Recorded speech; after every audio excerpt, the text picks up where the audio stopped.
Hi there and welcome to it. It's the Business Blunders and Brilliance podcast. I am your host Archie Moyo, back at it again.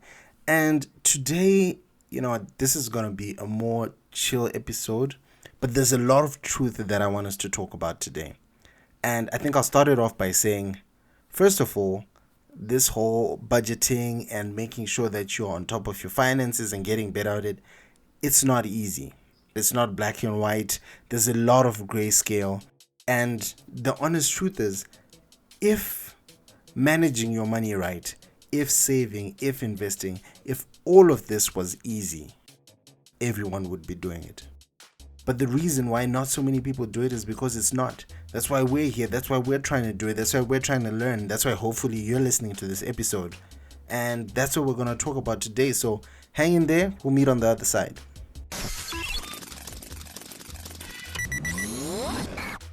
Today's episode is sponsored by Pest Experts and Fumigators. These guys have over a decade of experience working with industrial, commercial, and household clients. More in the episode to follow. Today's episode is sponsored by Pest Experts and Fumigators. These guys have over a decade of experience working with industrial, commercial, and household clients. More in the episode to follow. Alright, now as we go into the actual episode, one of the things that I recently got introduced to is this term called FIRE. F-I-R-E. Though it's like two separate phrases in there. FIRE is financial independence, retire early. It's two goals that a lot of people have when they get into this zone where they want to save more of their money, they want to watch how they spend their money, and they want to start investing and growing their portfolios. It's because most of them are chasing FIRE. There are many different types of FIRE. We'll do a separate episode on that. But at its core, FIRE, financial independence, retire early. Broken down, the financial independence side is having enough income to pay for your living expenses for the rest of your life without having to get employed or get assistance from anyone. And retire early is the ability to just be able to quit your job early. Retiring at 35, retiring at 50, retiring at 55. As long as it's before, I guess, the retirement age, which is like 60, 65, depending on where you are. So that is what FIRE is. And there are a few basic principles when it comes to FIRE. I'll speak to three mainly. The first one being your savings rate as a percentage of your monthly income is going to be one of the biggest determinants of how much you can chase your FIRE goals. And then the second one is how much you take home is a big impact, because obviously even if you save a significant part, it always depends on whether the salary that you already make is enough to cover your current expenses. And then the third thing that affects you as you go into FIRE is how much you can live on. So you're looking at your savings rate, you're looking at how much you take home and how much you can live on. Generally, when you're chasing FIRE, once you get to a point where your income is enough to pay for your living expenses while leaving enough money invested to have gains that are above inflation, then you know you're definitely FIRE. Because when you say financial independence, retire early, and you're not working, it means the money that you have accumulated is supposed to be growing and making the money for you as you go over time. So in other words, if you need 5 million to retire, if that's your retirement figure, how much do I need to live for the rest of my life? It's 5 million. It doesn't mean you have to have 5 million. That's the only point at which you retire. There's a certain point where when you've accumulated enough money, depending on your return on investment rate, it could be like 1 million while you need 5 million to get it 1 million. And then you realize that whatever interest you'll get on a year will be able to cover you and grow that income for the rest of your life, and you don't have to worry. Why this topic is important is because in episode 23, we spoke about managing your money, the 50-30-20 rule, and why that's important. We also spoke about the bucket rule, which was one of the other ones that I had bumped into. But I saw from a lot of responses that I got from people that everyone is worried about their ability to do it. We're all worried about our ability to stay on budget. We're worried about our ability to account for everything. And the honest truth is, it's not easy to record everything. It is absolutely not easy.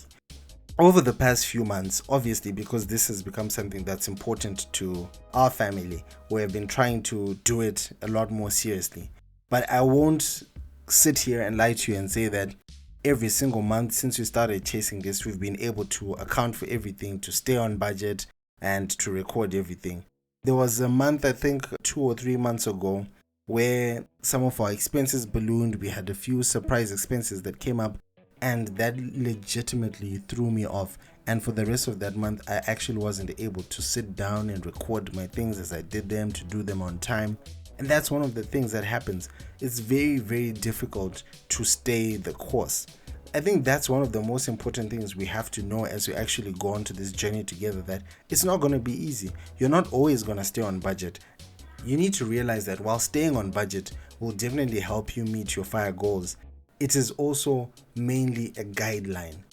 So if you need something in the home desperately, but you hadn't budgeted for it, then it has to come out of the budget. You can't say, because no, our budget was we only spend this amount and we've gone above, then we're not going to spend on that. You have to. That's another reason why it's important to have your emergency fund, so that it can cover those things. So whenever you are budgeting, you need to be budgeting money that goes into your emergency fund, that goes into savings. You are literally also trying to budget for money that's going to cover some of those surprise expenses.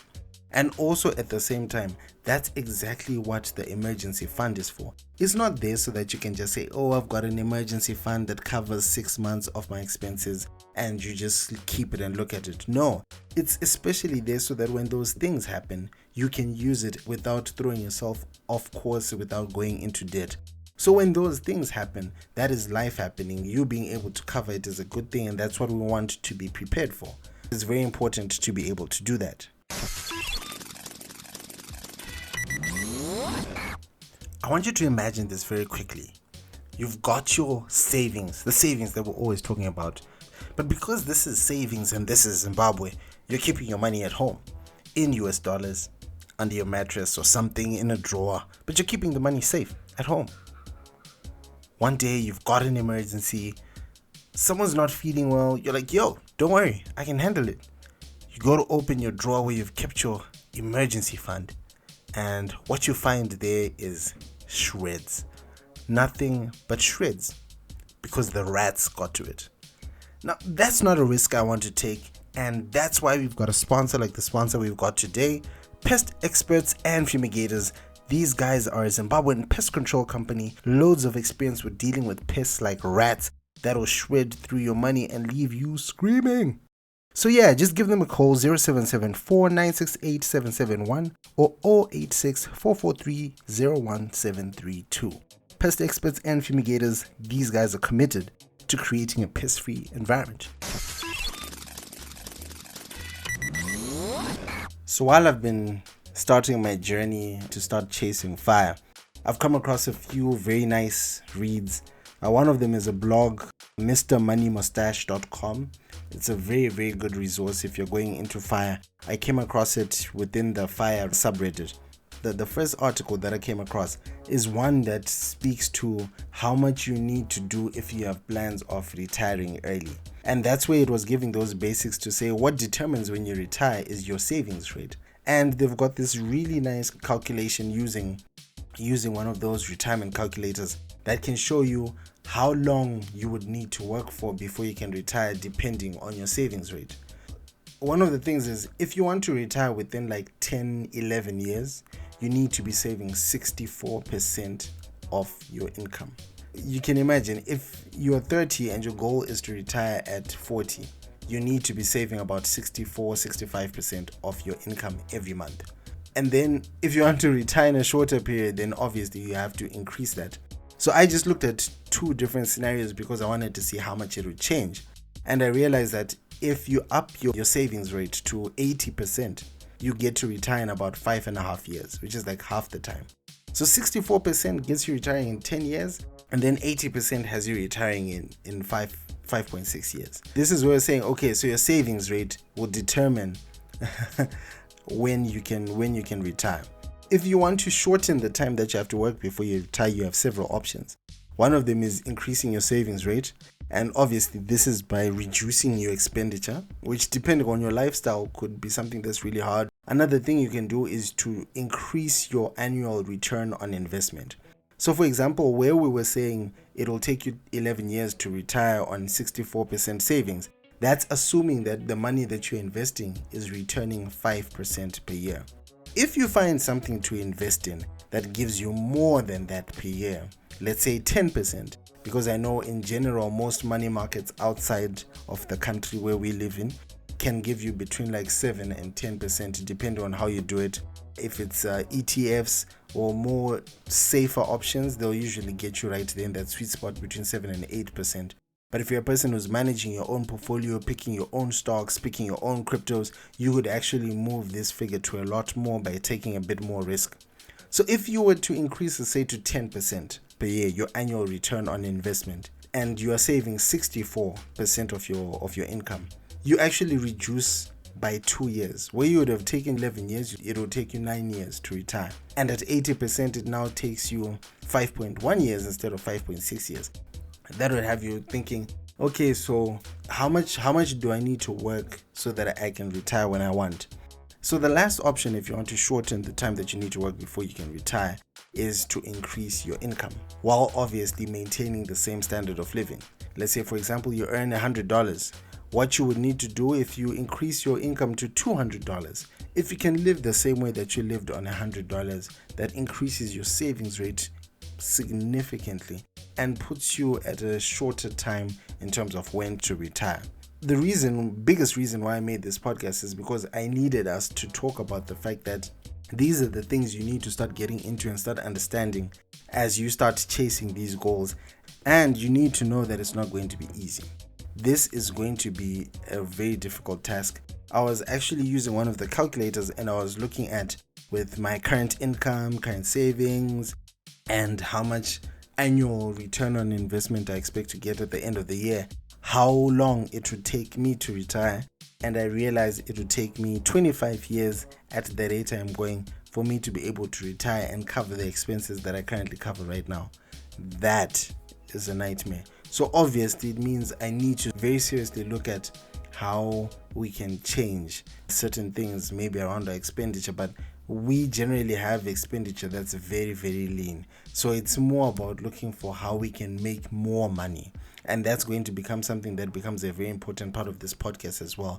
Looking into how we can make more additional income so that changes.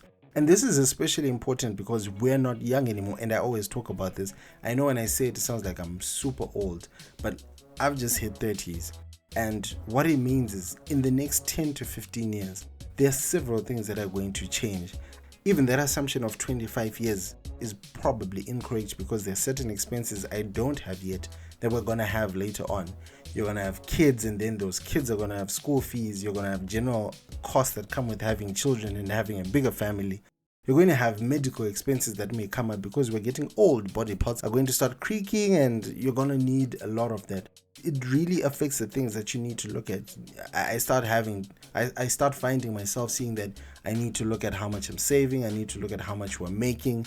I need to look at making plans around reducing our expenses.